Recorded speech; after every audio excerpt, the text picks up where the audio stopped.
The doctrine of discovery is the principle that all the underlying title to property, all of the underlying authority and jurisdiction rests with the colonial crown. It's a legal fiction.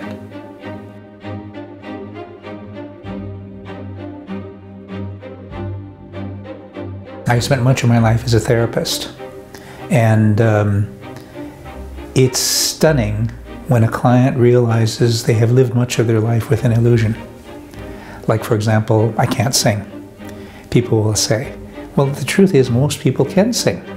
It's because if you ask them, who told you you cannot sing and how old were you when they told you that, they'll be able to identify both.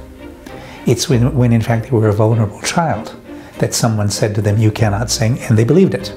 And so then they build their life experience on that illusion. Well, that's what Western culture has done with the doctrine of discovery. It has built a reality. It's set up legal precedent. It believes it is true, but it is a legal fiction. The doctrine of discovery, as you know, has been validated by the Supreme Court in the U.S. for implementation. And because the English common law system applying in Canada, Australia, New Zealand, and parts of India, that Supreme Court decision applies here, and it continues today. The Crown has not recognized Indigenous sovereignty. We still, by and large, have this Indian Act. The Indian Act was passed in 1876, designed to assimilate us. It's still the law today, and there's been very few amendments from that almost 150 years ago, 140 some odd years ago to this point. The Indian Act is archaic. It's designed to make Indians into good Victorian citizens of kind of the 1870s. Its very purpose is to erase the presence of Indians through their attrition and then teach them how to be like good citizens of that once upon a time era. The form of laws constructed for Indians today, based on those objectives of the Papal Bull, the doctrine of discovery, and those Empire Canadian colonial policies, have resulted in systemic racism in the laws of Canada for Indians. I often laugh when they say, oh, we have Indian laws. No, there's Indian laws. Those aren't Indian laws. Those are laws made by Canada respecting Indians. It's not our law. How do you take a whole population of people on a national scale and tell them that they have no right to make a decision? The idea was, we will make the decisions for you.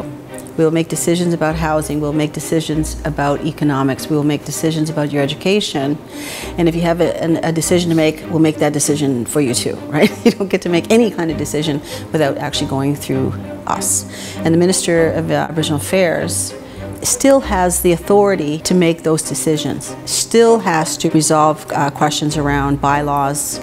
I have a will, I have a job, I have a car, 2 cars, I have a house. But if I die this week, the minister still has the power to change my will if she so desires. As of today, now.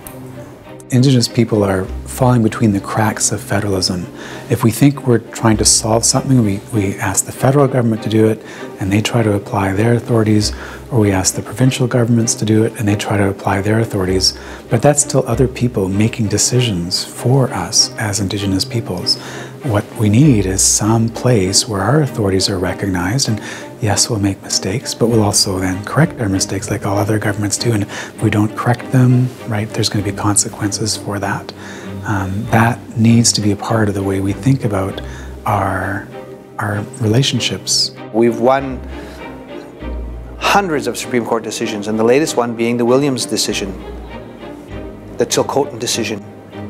The Supreme Court said Aboriginal rights and title are recognized for, like, we've always said that. Now we have the highest court of Canada, the Supreme Court of Canada, saying the same thing. You have the judicial branch of government, the legislative branch of government, and the executive branch of government. So you have the judicial branch of government clearly saying something that we've been saying for years, that Aboriginal rights and title are recognized. We've always had it. We have pre-existing rights as Indigenous peoples. You have the judicial branch saying that. If the legislative branch keeps up with that now, they have to get in line with what the judicial branch is saying. So I mean, all the laws have to keep up. The executive branch, the policies have to keep up. So if the legislative and the executive branch don't keep up with what the judicial branch is saying, you have a disconnect. So we have to really work hard and in partnership, in a collaborative way with this government to fix all their illegal and racist laws and policies. And that's a lot of work, but it can get done. That will really be reconciliation in action when that happens. What do we want our country to be built on? Do we want it to be built on this notion of others, people being inferior? Or can we build our country on the idea that we can agree and we can find ways to persuade one another? And I think that persuasion is more in line with our Canadian values.